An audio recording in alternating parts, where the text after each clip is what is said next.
shit? My grandmother used to make Italian food. Oh my God, it was Really? off the charts, because it was all homemade. She'd make, I still to this day can taste her homemade pasta.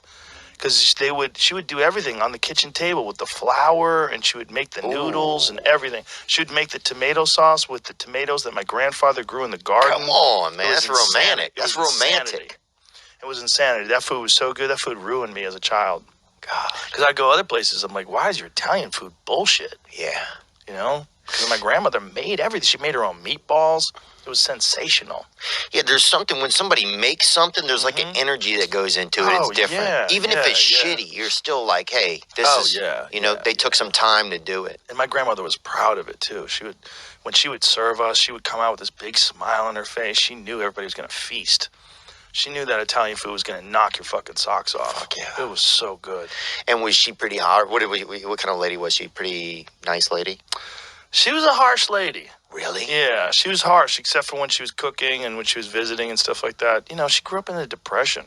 Yeah, it was different then. My grandmother used to put her hands on my shoulders until I get done eating. Almost like it was like I don't know why she did it. Was she comforting you?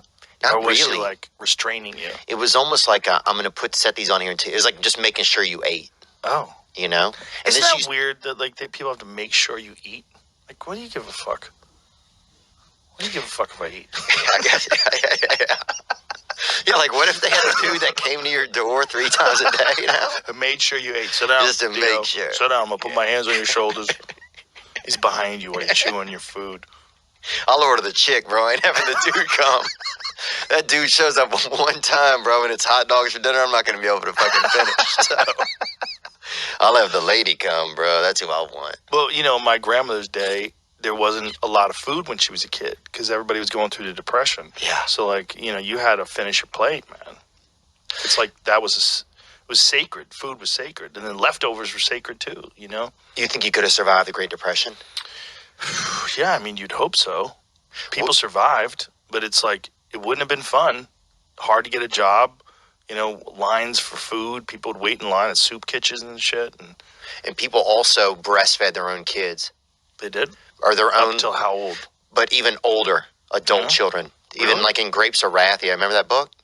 They breastfed their kids in Grapes of Wrath? They breastfed the adults at the end. Really? People they didn't have nothing. Yeah, Joe, what do you think they're not going to eat? I read that book in high school. I don't remember. People got to fucking eat, dude. Yeah,